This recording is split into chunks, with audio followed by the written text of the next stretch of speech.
Good evening, everyone, and thank you for joining this live Tenant Farmers Association virtual discussion, a view from the field facing 2026 head-on. Before we get started, I have some housekeeping to talk us through. My name is Robert Martin, and I'm the National Chair of the Tenant Farmers Association, and this event is kindly sponsored by Roy Thorne Solicitors. For those that do not know, Roy Thorne's is a national law firm steeped in agriculture. They have 90 years experience advising landowners and tenants alike. Their lawyers are active in farm tenancy policy groups. They get the bigger picture. So whether it's a discussion application under the Agricultural Holdings Act, a new farm business tenancy, a dispute with your landlord, a share farming agreement, or a collaborative nature capital agreement, Roy Thorne's is there to advise and assist. If you missed tonight's virtual panel discussion or want to watch it back at a later time, it will be recorded and once edited will be available on the TFA YouTube channel. To find our channel on YouTube, search at Tenant Farmers. The TFA video library features all past virtual events, knowledge teachings and key news snippets. We encourage you to pay us a visit and subscribe to the channel so that you'll be notified when we upload new content. To find us, search at Tenant Farmers. Moving on to this evening, tonight we are thrilled that our virtual discussion will be guest hosted by Abby Kay. Abby is the Deputy Editor of the Farmers Weekly. Once we have completed our introductions, Abby will kick off the session with some of her own questions.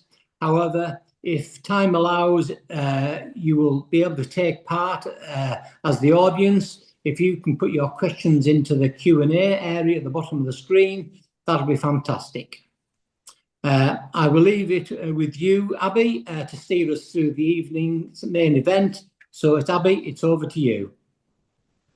Thank you very much, Robert, and good evening, everybody. It's great to have you with us. My name's Abby Kay, as Robert said. I'm Deputy Editor of Farmers Weekly, and tonight, I feel like I'm on stars in their eyes there. I'm going to be whizzing you through a forward-looking tour of what 2026 could mean for tenants, not only in terms of policy, but also in terms of the day-to-day realities that shape farming businesses on the ground.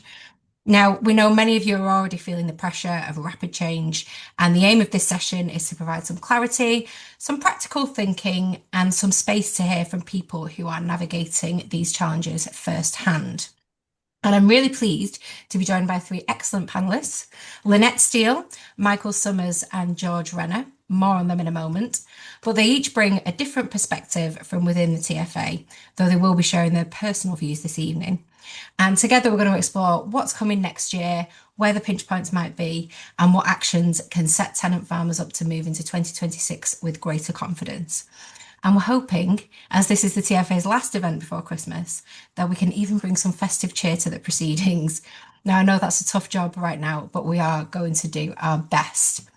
Okay, so let's get stuck in with some proper introductions of our panel. First up, we have Micheal Summers. Micheal is a TFA councillor and local lead who farms 460 acres in South Leicestershire with his wife Karen on a 1986 Act holding the family has rented and worked for more than 70 years. Following a successful mid-tier scheme application in 2024, the business is transitioning from predominantly combinable crops to a lower input forage-based sheep enterprise supported by new infrastructure investment. Alongside the farm's environmental work in a priority catchment of the Upper River Welland, Karen also runs a successful boarding cattery on the holding. Next up, we have Lynette Steele. Lynette joined the TFA as Farm Policy Advisor in 2018 and farms in Hampshire with her husband and young family on a joint tenanted holding. Both Lynette and her husband left owner-occupied farms to take on this opportunity, but now find themselves on a short-term FBT and without a tenancy on their main holding, leaving them farming with significant insecurity. Like many tenants, this makes long-term planning difficult as they juggle arable crops, environmental scheme work, and the Pick Your Own enterprise they launched in 2019. And last, but certainly not least, we have George Renner. George is a third generation 1986 Act tenant, farming 310 hectares at Normanton near Rutland Water with his wife, children and parents, specialising in high-grade seed crops on limestone brash soils. The business has operated a no-till system since 2001, reducing machinery costs, and has recently reintroduced cattle to move toward a mixed farming model supported by environmental schemes. Since 2018, George has served as a local lead for the TFA, now sits on its governance board, and is also a director and trustee of the Processors and Growers Research Organisation, bringing a farmer's perspective to its work. So, 3 panellists who represent a range of different farming perspectives who may well be familiar to some of you. Now, to open up the discussion, I'm going to invite each of them to tell us one lesson they've learned over the past few years that they're going to carry into 2026 and why. So, Micheal, let's start with you on this question. Abby, thank you, and thank you for a very generous introduction there. Yes, in terms of sort of one lesson that I've learned from the last few years, is probably a lesson that is something that has sort of always been there and should have been focused on throughout my whole career. But I think the point is that 2025 has really, there's been circumstances that have meant that we've really got to take action now with material changes that we've seen in the support mechanisms. And really that is the realisation that for a small farming business, and indeed any small business, to thrive, it's essential that we actually have a clear strategic vision of what we want the business to look like in a predetermined period of time. And I think, you know, it's reasonable to say that historically we've taken a bit of a sort of this time next year Rodney strategy to our farming, where we've sort of said, you know, we'll it didn't quite work out as we expected it to, but we'll try different things and it'll probably come right. We've never really addressed anything sort of fundamentally. And of course, what we've done in recent years, we've had a very successful diversification enterprise that was basically pointlessly funding historic farming enterprises that were undermining both financial and non-financial objectives. You know, we sort of went through sort of stages that I guess quite a lot of business would have gone through. We did sort of ever increasing damage to our soils in an arable rotation. We were increasing inputs at a financially unsustainable rate. We were fighting, you know, increased weed burdens, blackgrass on this very heavy land, for example, very expensive to control. And at the end of the day, we were actually generating reduced margins. Yields have plateaued a number of years ago, and in some more recent years actually reduced. We did actually go through stages where we attempt to sort of tweak existing practices to improve financial returns. You know, we were on very heavy land. We tried zero tillage. That wasn't sufficient to make the fundamental change needed. And the conclusion was that we needed to fundamentally change the holding, which was going to need a change to infrastructure to enable us to be more flexible and to bring some livestock back into it. And also, it was clear that we needed to be operating potentially at a lower level of intensity, which meant that if, as markets varied more, we were not exposed to the less profitable years. You know, that's not to say going completely back to dog and stick farming, but that's an analogy you might want to use. So basically, we decided we wanted to improve the infrastructure, become less specialised, more flexible, lower level of intensity, and actually we'd agreed that where payments were available in return for providing positive environmental outcomes, we were very happy to provide those. You know, we do actually take those things seriously, not just from a financial perspective, but there were things that, you know, the directors and the people involved in the business were concerned about that. And actually, when we looked at a mid-tier scheme that was available in 2024, we thought actually it was an opportunity that was almost too good not to go for. So we put in quite an audacious scheme, which was approved. And we're currently midway through fencing the entire holding, putting a new water system in, putting new tracks in, and restocking the farm through breeding up our own flock of sheep. And the idea is that, or the objective is that we've got a sort of 5-year plan we're working to. And in 5 years' time, we aim to have a restructured farm that will be more flexible than it has historically been.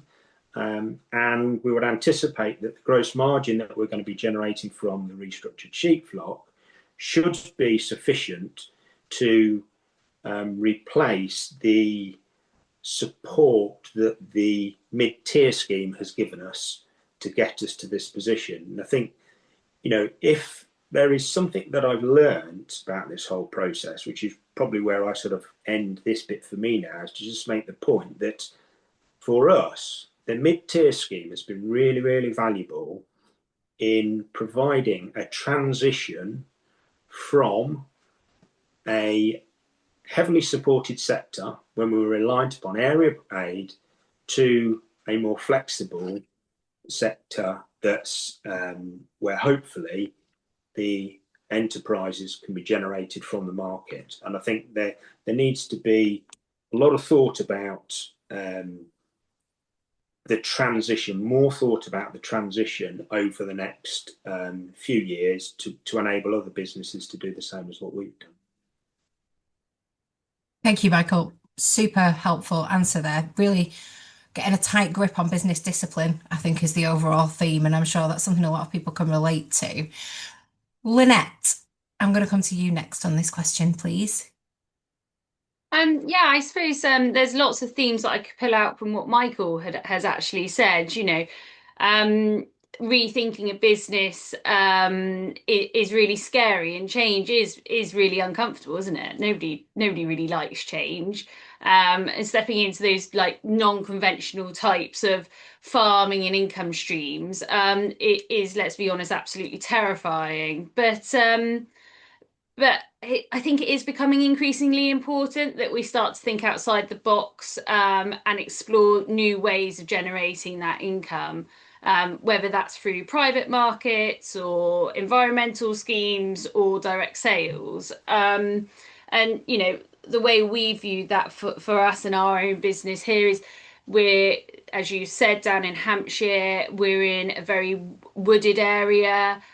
We have a lot of very small fields, which we've always kind of just tried to conventionally farm through combinable crops.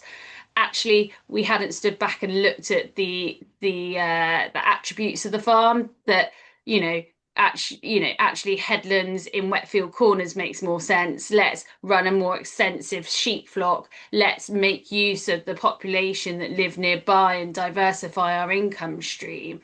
And what we're starting to do is try and make every square metre of this farm work, whereas previously through area-based subsidies, we hadn't had to do that. So the industry is evolving, and with that does come great uncertainty. We're certainly all finding that and trying to find our way through it.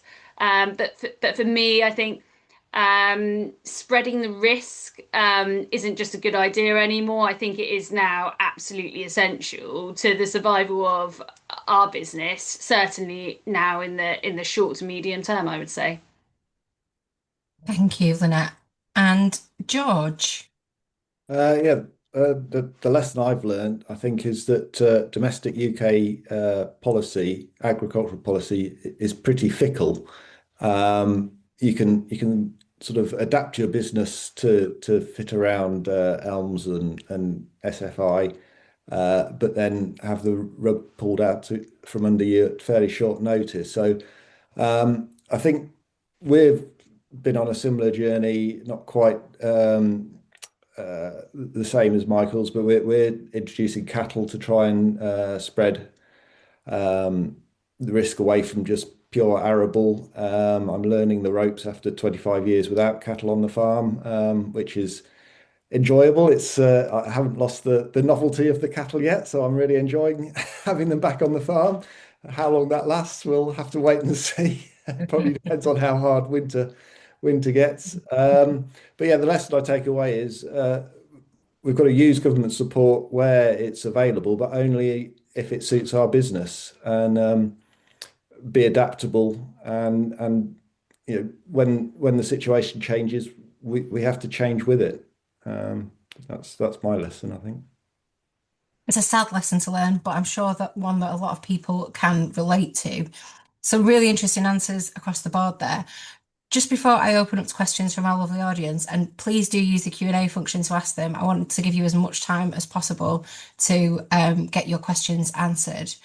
I'm going to use the chair's prerogative one more time to put another question to our panel that might steer the conversation. So let's go with George first this time. If you could secure one change, either to government policy or something else, to strengthen your business in 2026, what would it be? The one thing I dearly love is honesty from the government as to what they actually want from UK agriculture. And and some realism in what they're telling us. They're telling us that UK agriculture and food production is vital, but almost every policy they seem to be throwing at us undermines that. So honesty and realism from the UK government in policy, I think. Good luck with that one. Michael, what about you?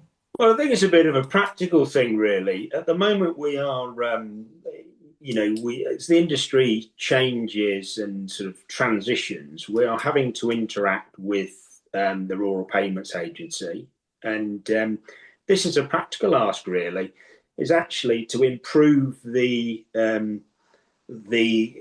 interface, the functionality that team of people have. To enable them to communicate with farmers. It's extremely frustrating if you happen to be, let's start from the beginning, say, if it was asked in Parliament, have the farmers been paid on time?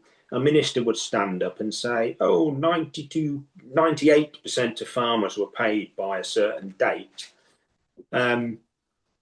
But there doesn't ever seem to be a recognition within the RPA that if you happen to fall into that 2%, that actually may represent 100% of your income as your business.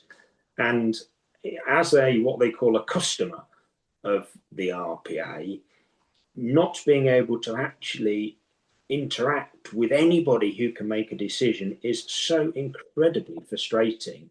I'm sure there could be some very simple things done to improve the efficiency of the RPA just by improving the interface between farmers and the RPA. That would be my ask.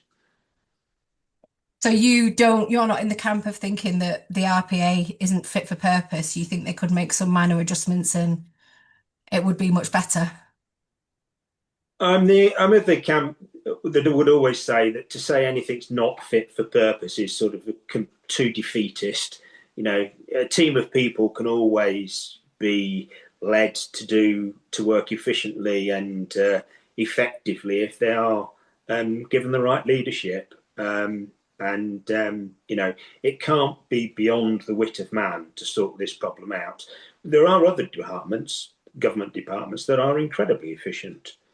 You can interact with other departments in government and they are incredibly efficient. But the RPA, we just do not seem to be able to engage directly as you're never able to talk to people who are able to make a decision or even really understand your problems.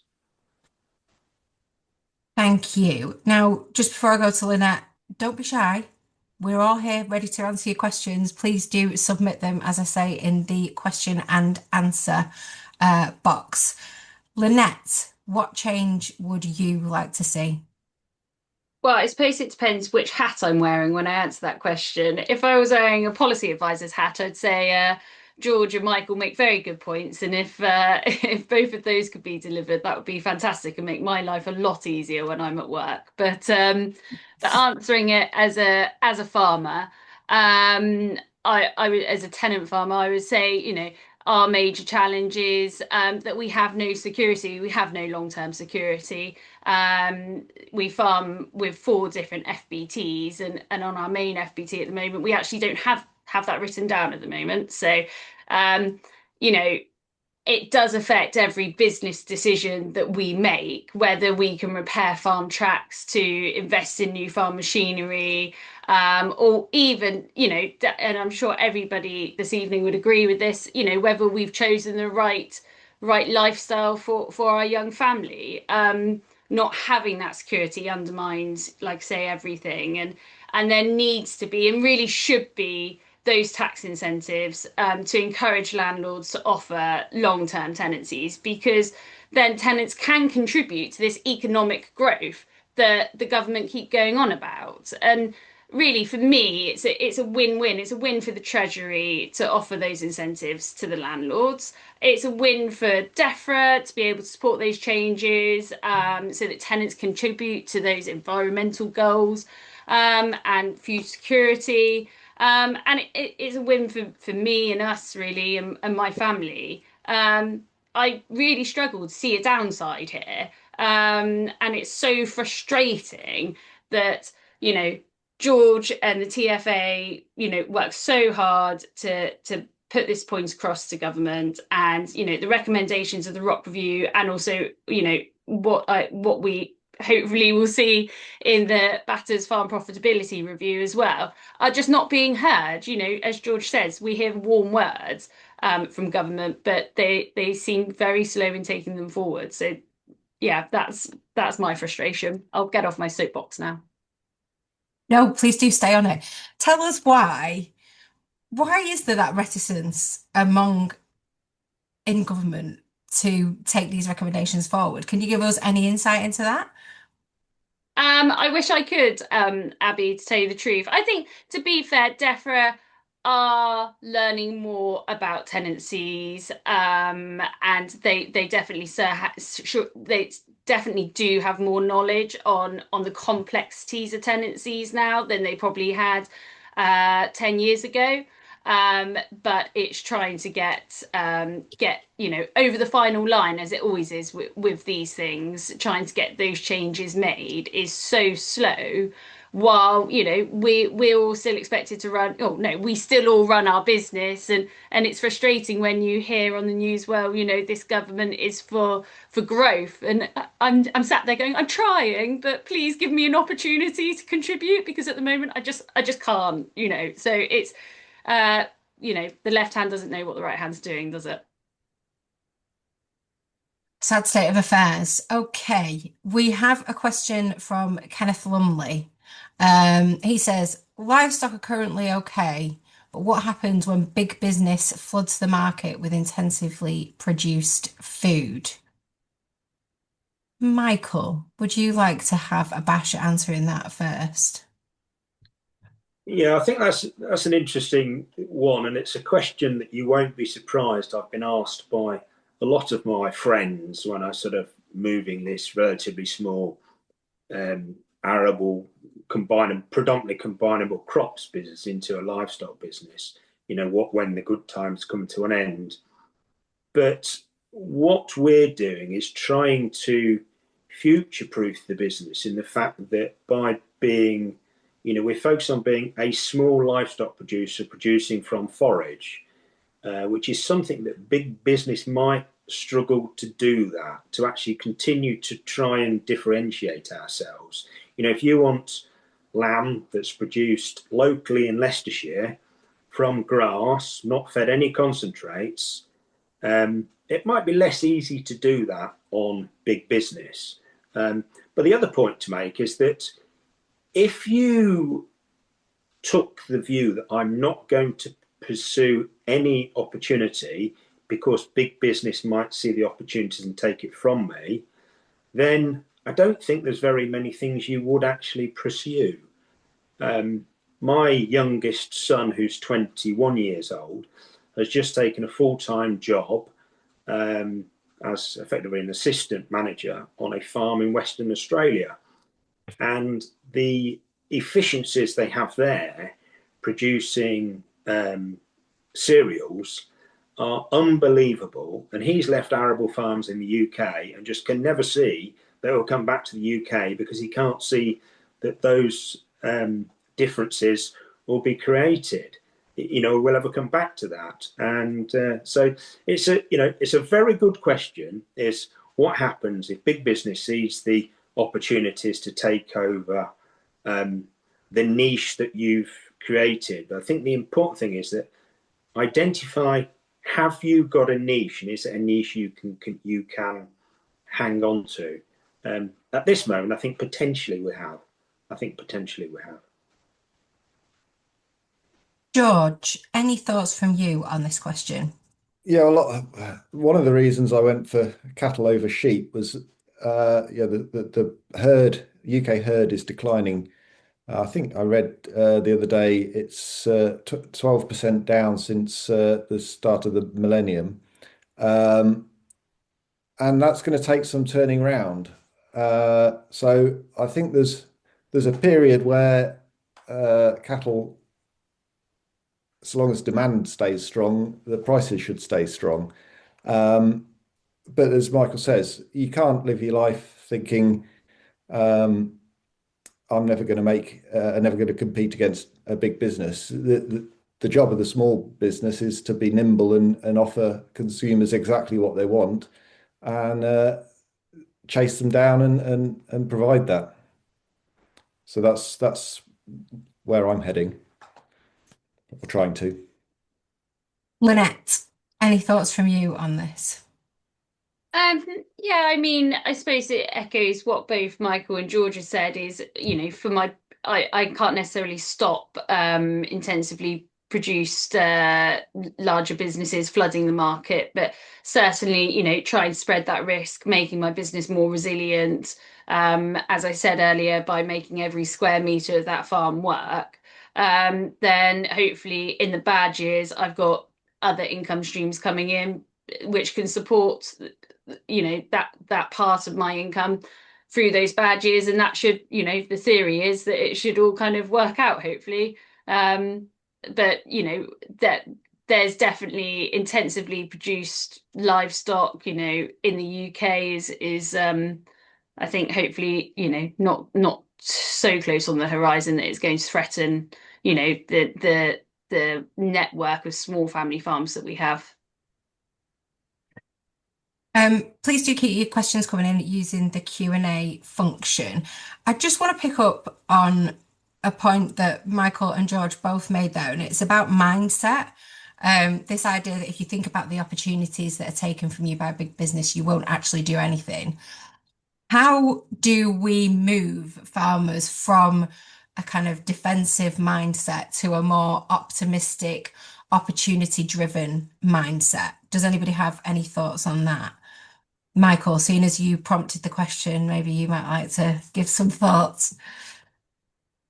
Yeah, I think that's a very good question, because restructuring a business, being successful in business, is all about mindset. I think I read somewhere the other day that the world's most successful people have been sort of identified as being, the very people are delusional about their own abilities. The people who think they're going to be really successful generally will be successful. So mindset is the thing to do.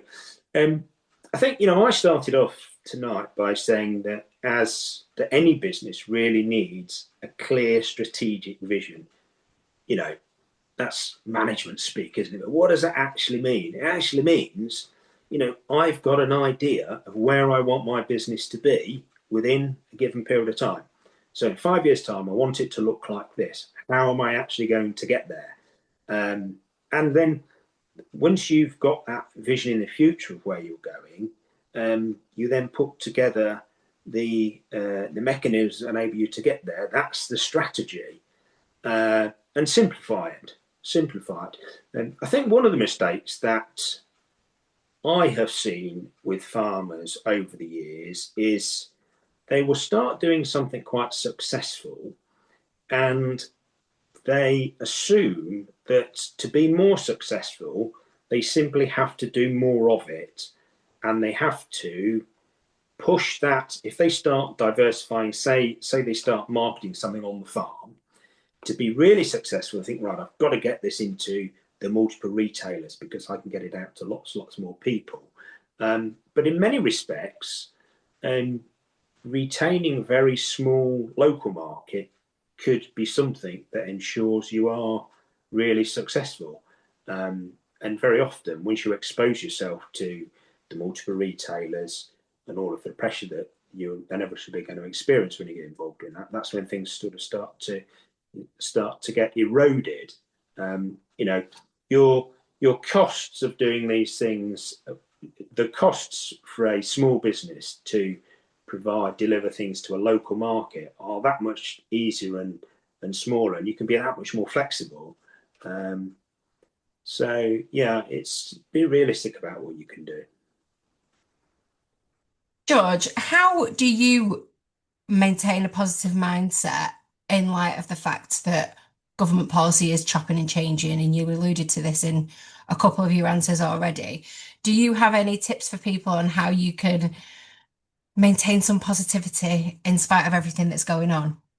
I think you have to have a life outside the farm. I'm not maybe as good at that as I ought to be, but it definitely helps. If you can get an evening off or a couple of days away, or even if it's farming related, a course or something that just expands where you are currently. That's always good. Gives you something to stretch yourself and make your mind work and not just drudge around on the same problem with the same mentality all the time. So but it's not easy at the minute, I have to say. So yeah, there's a lot of people that are struggling and need support, really. Lynette, what about you? Any thoughts on staying positive? I try to be a positive person, because if not, it's really easy, isn't it, to get really down in the mouth about everything. And I quite often joke with my non-farming friends who say, well, what is it you actually do for work, Lynette? I say, well, I can sometimes speak to grumpy farmers all day, and then I get to come home in the evening and speak to grumpy farmers as well. So I'm super lucky. But no, I think I relish a challenge. I thrive on stress quite a lot of the time, but also I try and stand back from it all and think, do you know what? How lucky am I that I am being challenged in an industry that I've chosen to work in? And yes, I'm incredibly stressed because I've got 100 things going on. But do you know what?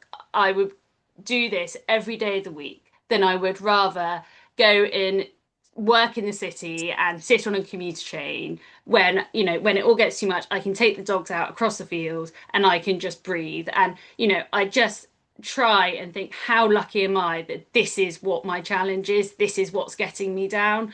And it is really difficult because you can walk across the field and see the dead sheep in the corner and see the drill miss that you had on the headlands over there. But again, let's try and put it into perspective. So I try and just think of the bigger picture as well. And yeah, try and remain positive like that. Yeah, if I could just cut back in there and say, yeah, take time to enjoy the bits of your farm that you enjoy. Don't ignore them. Yeah, that's another important thing. We are all generally very lucky to live in very pleasant surroundings, and if we get too bogged down in it, we don't actually appreciate what we have. COVID kind of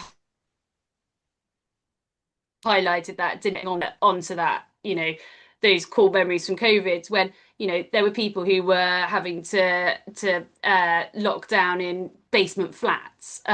We locked down on an 800-acre farm. I can think of, worse things to be doing with my day, if I'm being honest. Absolutely. Some great tips there. We have another question from Philip Morris. Please do keep other questions coming in, Q&A function. What would the panel like to see happen in 2026? And does this differ from what you expect to see in the Batters report? Interesting. George, I'm going to come to you first on this.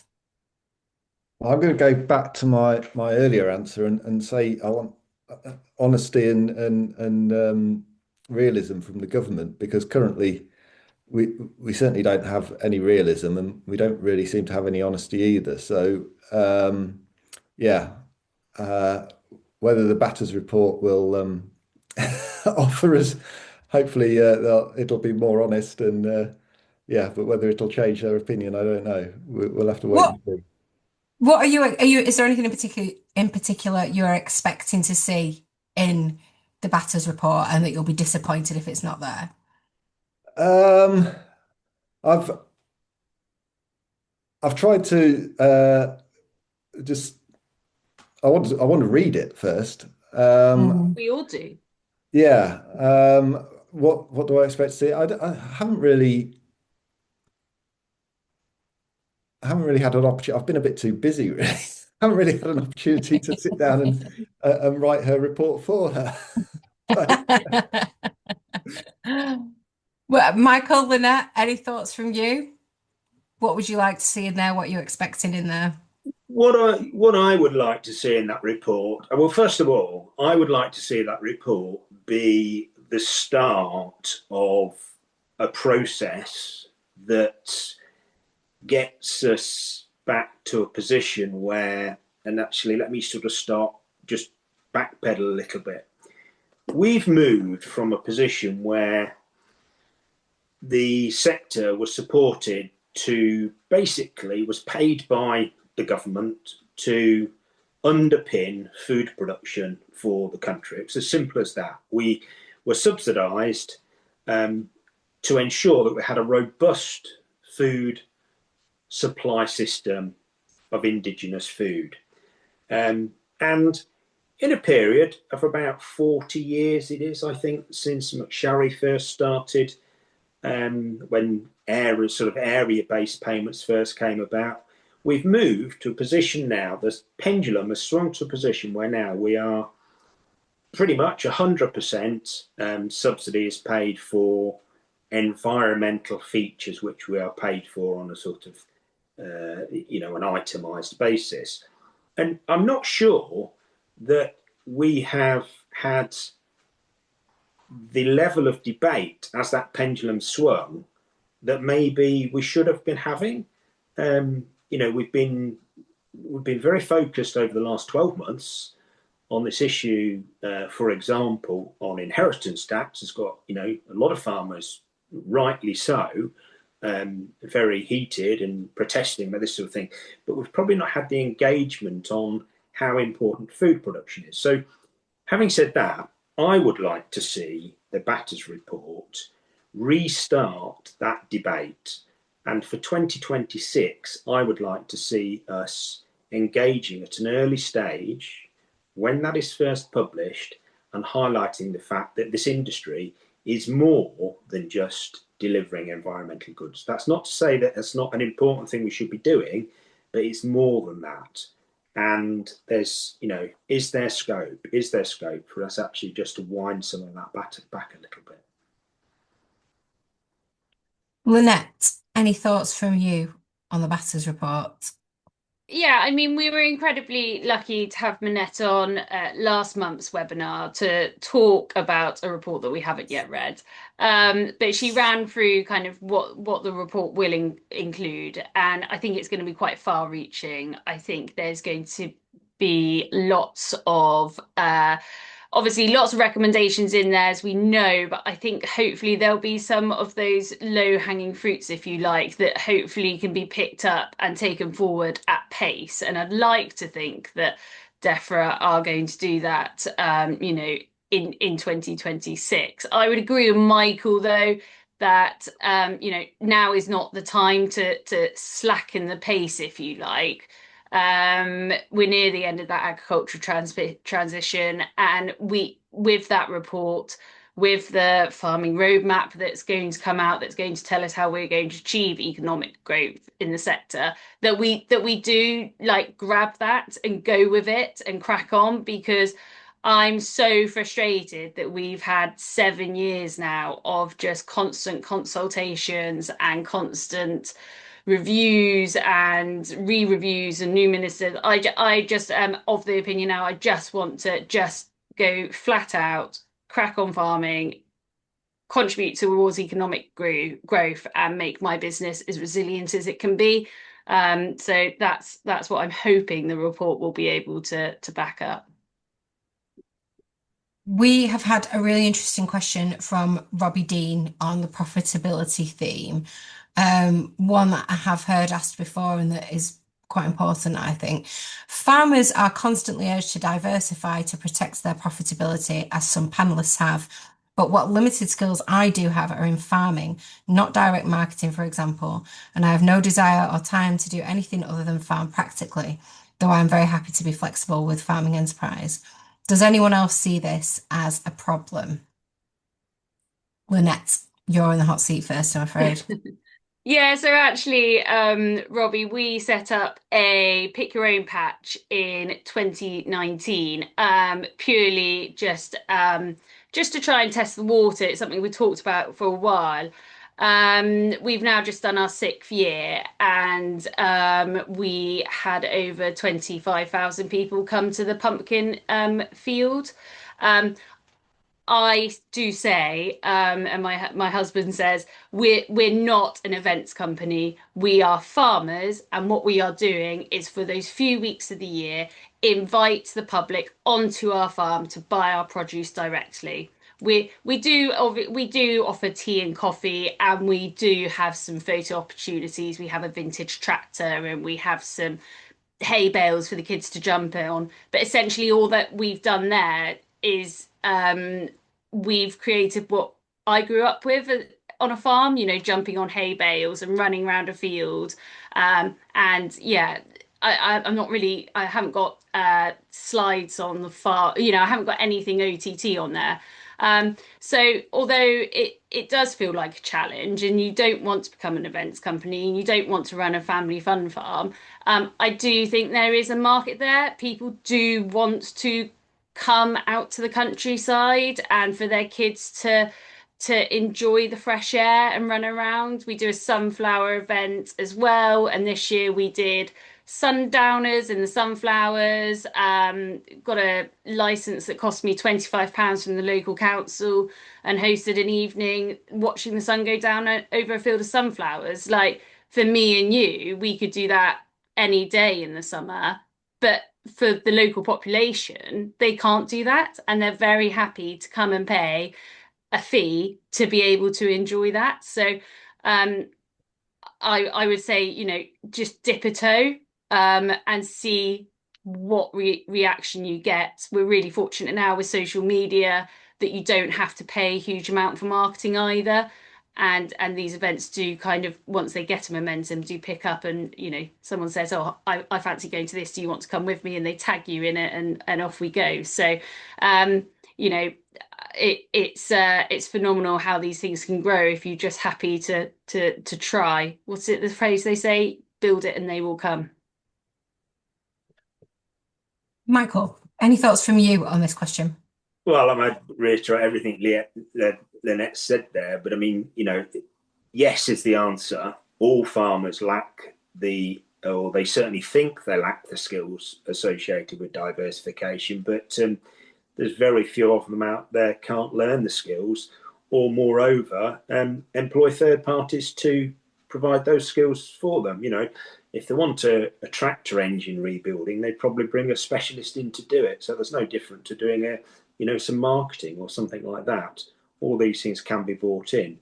And the other thing as well is that a lot of farmers find that once they actually step over that threshold and embark on some new project, they realise that the skills they thought they hadn't got, they actually do have.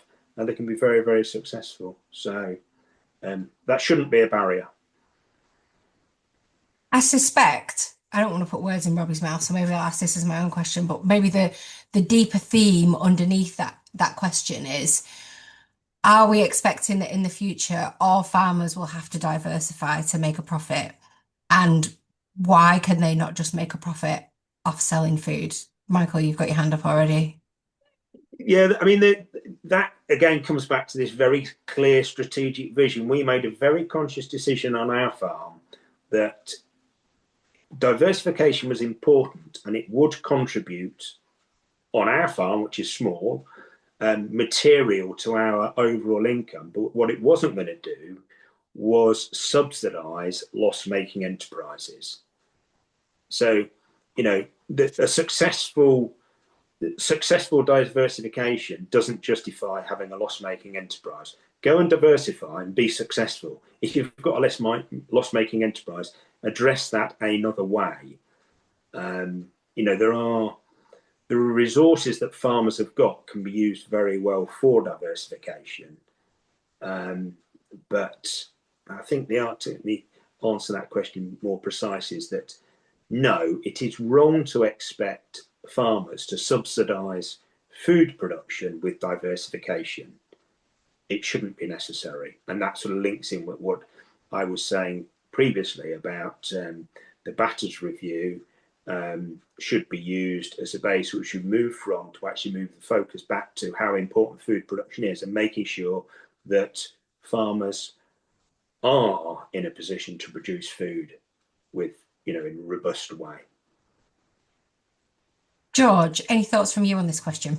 Yeah, I think I'm very much with Robbie in that I really don't like dealing with the public very much, and very happy just concentrating on agricultural activities. And it is possible to run a business that pays you through agriculture, but you have to find a niche within agriculture. Just pumping out commodities and trying to compete with big business is extremely difficult. So you do need some kind of niche that you can focus on and find a point of differentiation. For us, it was seed production, which was started by my grandfather. It's just grown over the generations, and that's given us a bit of an edge over just bog standard commodities. So it is possible, but just trying to do it with commodities, I would say, is going to be very difficult going forwards. Okay, we've got another interesting question from Helen Radmore. Do the panel find all the new schemes, I'm assuming this is environmental schemes the government is establishing, are creating haves and have-nots across all the different farming sectors? Who would like to come in on that one first? I will pick someone. Micheal? Yes, it has, and it shouldn't. Simple as that. Something's gone wrong in the administration of these schemes, and we have heard ministers historically stand up and say, there's money here, you can have as much as you want, and I'll be delighted if it all runs out. And guess what? By the time they'd gone, the money did run out. So no surprise. But yeah, there are some large landowners who are the very estates that we were looking to prevent this money going to, or reduce this money going to, have cleaned up basically. So any scheme that's designed going forward needs to be restructured to prevent that happening again. Lynette's policy advisor. How do we stop the new iteration of the sustainable farming incentive and the other tiers of the environmental land management scheme as well? How do we stop this from happening? It's really difficult, isn't it? Because obviously when this scheme was developed and about being almost going so far the other way from the historic cap schemes, which were very restrictive. A scheme was created to try and be as flexible as possible and as open to as many people as possible. It's almost like the pendulum swung too far the other way, hasn't it? And we now need to bring that back, and we need to rein it back in. I think there's a number of ways that can be done. I think the difficulty that we will have in developing that policy is trying to find a fair and proportionate way of doing it.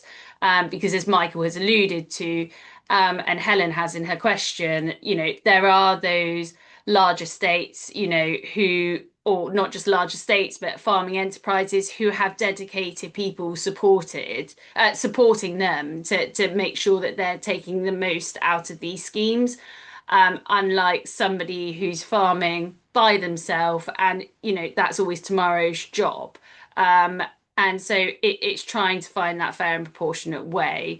I don't know that I have the answer to it, but I think DEFRA are very aware of that when we have those discussions with them, and they're trying to work out how can there be restrictions put within these schemes to make sure that the right people are able to access the right level of funding. So it's going to be a very interesting first half of 2026 when they finally do come and talk to us about what those possible restrictions are going to be, and also how they're going to be managed, because as we've talked, Michael's talked about previously, the RPA, it's a clunky organisation. I'm not being rude when I say that. I would say that to the RPA if they were here this evening. So they need to make sure they're agile enough as well, because so far, that the applications are done in silos and those agreements as well. So we'd like to see we move to a system where the IT system is more intuitive. Let's see what happens.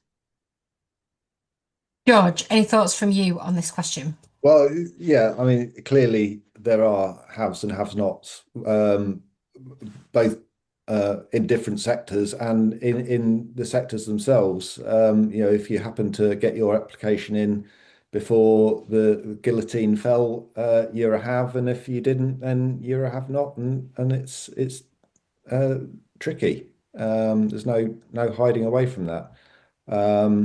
So yeah, I think we've just got to be, as an industry, prepared to act fast when things are released. But it's easier said than done. Certainly when you've got other jobs that have more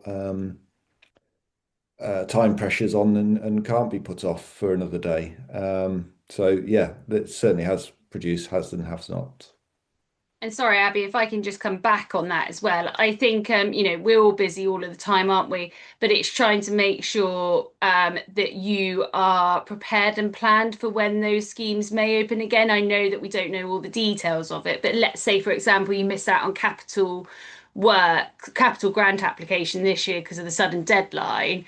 If you need a CFO to sign, catchment sensitive farming officer to sign off your application, you didn't get it in this year, there's no reason you can't speak to your catchment sensitive farming officer now, get the sign off now for that scheme then opening in the future. You don't have to wait for that scheme to open, that window to open, to get that permission. So that would be kind of one bit of advice as a policy advisor to TFA members is try and get ducks in a row before you need them to be in a row, which is, easier said than done. But yeah. Speaking of permission, I'm conscious of time. We've got about 5 minutes left. We've got one question left from the audience, which touches on this idea of permission and goes back to diversification as well. And then I'm going to try and finish with a question that should inject a little bit of optimism just before we go. So Stephen William Bumstead, he says, as tenant farmers, we may run into inadvertent breaches of tenancy through diversification on farm. And of course, landlords agents become very interested if permission is sought. Better to seek opportunities off farm. Lynette, as policy advisor, what would you say to that? Absolutely. You always need permission, and landlords agents can become very difficult about if you're trying to diversify. There is no harm though in having those initial discussions with your landlord or with your landlord's agent, depending on what relationship you have. I think given that we've lost that area-based payment, rent levels are still not as reflected of that as we would hope. Going to them and saying, look, I've got to find this other income stream. You're going to have to work with me on this, or quite frankly, I'm not going to be here to pay your rent in 3 years time or whatever. That would be my advice: is have those discussions. You don't have to follow through with them. If they say, right, well, I want 50% of whatever your turnover is, well, that's not going to work for you, is it? But have those discussions and see what they come back with. I would like to think that, given the present times, they would be more understanding than they maybe were 10 years ago. Okay, in the interest of time, I'm going to move on to my last question for all three of you. What makes you optimistic about farming in 2026? George, I'm going to come to you first.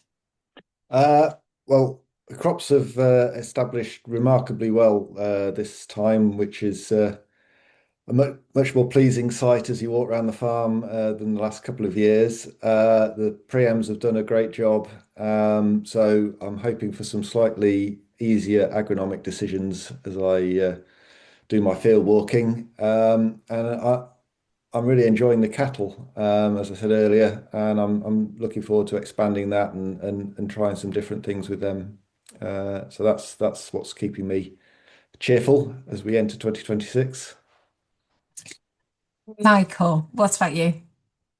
Well, I think as sort of George implied there, farming itself always makes me optimistic. I was told years ago that farmers are pessimistic in their opinions, but optimistic in their actions. A flock of lambs will come, the sun will come up, and the grass will grow. But I think, what do I feel positive about? I feel positive that we should be able to start the year with the Batters report being published, and that from that we can move on. And there are things to be positive. And let's end. We get towards the end of the evening on a positive note. All the things we're talking about today, they are very first world issues, aren't they? There's a lot of people in the world, as Lynette sort of implied earlier on, who are in a far worse position than we are as farmers. Lynette. I think what am I optimistic about? I think I'm optimistic that hopefully lots of strings will come together and we should end 2026 in a better position than we're starting from a policy point of view, that is. I think we've spent so many years now, as I said earlier, consulting and reviewing and rebuilding. I'm hoping now, we will have a clear direction going forward, and that, ourselves as the TFA will be able to push those changes that we've been seeking for a long time. Hopefully that will come to fruition. Don't hold me to it. Revisit next year and see what I'm saying then. Okay, well, I think that's a good place to wrap things up, because otherwise we're going to accidentally talk ourselves all the way into 2026. A huge thank you to Micheal, Lynette, and George for being so open, so thoughtful, and for bringing a little bit of positivity as promised. And of course, thank you to all of you for your brilliant questions and for sticking with us this evening. As this is the TFA's last event before Christmas, I do hope you all manage a proper break. And George, I'm talking to you. I really do mean that. Try to make some time for rest. It's important and you deserve it. Thank you again for joining us tonight. Have a great evening, and here's to a 2026 that brings more good surprises than bad ones. Robert, over to you for the final word. Well, I think I'm going to have Abby back, because your timing is impeccable. And it's one thing that my timing is never that good. I hope you will all agree with me that we've had such a fantastic evening. I think we've heard a lot of positive thoughts coming forward, which is what we need. So tonight I would like to thank our guest host, Abby Kay. As being mentioned, our TFA panellists, Lynette Steele, Michael Summers and George Renner, and to our virtual event sponsor, Rawthorne Solicitors. My personal thanks go to Julia for organising the webinars through the year. She keeps me on my toes and hopefully to the right timing. We hope that you all found our virtual events insightful through the year, and we're back in the new year and with a fresh schedule. And we hope that you'll keep an eye on the members' e-bites and also the calendar at tfa.org.uk. So on behalf of the TFA, I would like to thank you all again for joining us. We look forward to seeing you in 2026, and we wish you a very Merry Christmas and a Happy New Year. Good night.